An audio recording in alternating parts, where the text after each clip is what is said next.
By producing more than enough food for their household needs, the people of Mwandama have extra cash to improve their quality of life and to invest in new enterprises.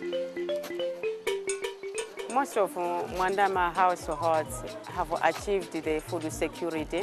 That's why we've seen them selling the surplus at the local markets. And this has enabled them to buy the assets they were in need of.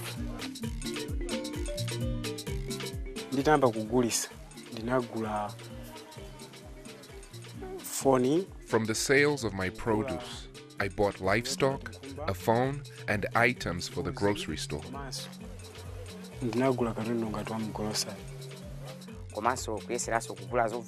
I've been able to buy clothes, bicycles, even a cell phone and a TV. All this in the last 2 years.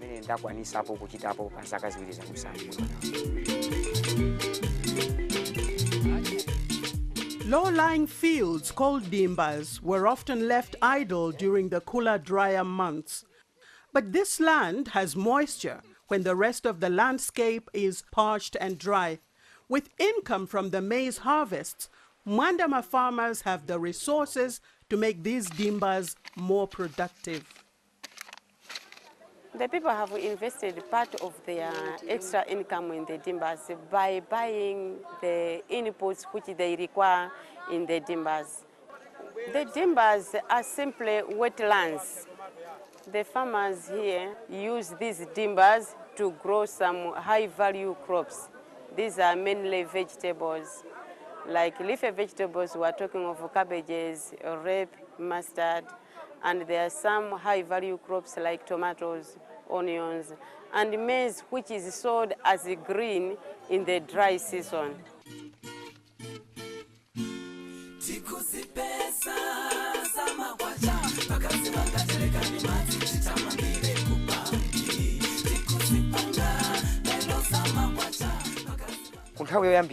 In the beginning, we'd harvest the tomatoes green, wait for them to ripen, and then take them to sell to the market. But nowadays, because of the high demand, we don't even have to go to the market anymore. Customers are now coming to us. They buy them green and sell them later when they ripen.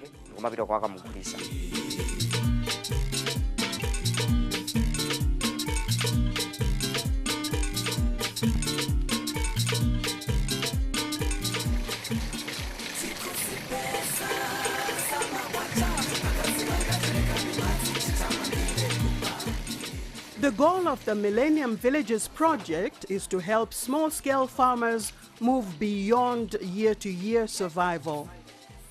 After 3 or 4 years free of hunger, farmers begin to see farming as a business, and credit through banks and microfinance institutions becomes a new vehicle for expanding investment and achieving sustainability beyond the life of the project.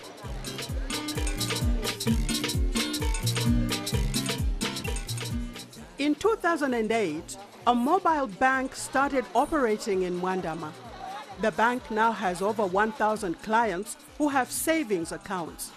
Already, 300 people in the community have obtained loans, and so far, there has not been a single default.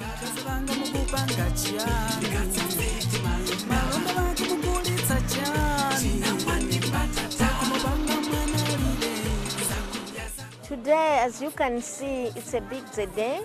Every Thursday is a busy day in Mwandama. The farmers come to open in new accounts to deposit their monies which they have made from sales of different products. And also some of them, they come to inquire for loans, or they are getting or receiving their loans.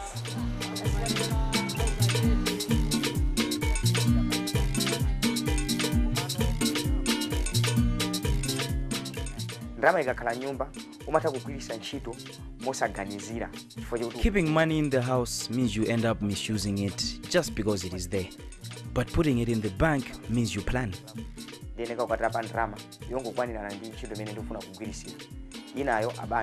go and get money based on what you need.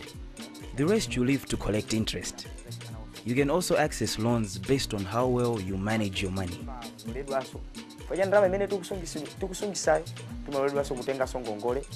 poyerekeza ndi mmene tasungisira kuti amwasungisa bwino ngongole yanu ineka kukhala pa ndalama yakuti yakuti. 3 years ago, the farmers were just here in Mwandama to get free farm inputs.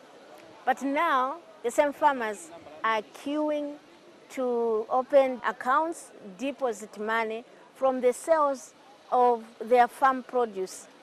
And then we are seeing an economic transformation in the background.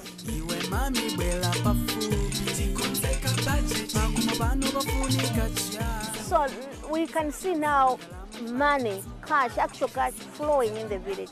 There's a lot of money flowing in the village, and that is a very good sign because it's now leading to sustainability of the project. Because this bank will stay beyond the life of the project.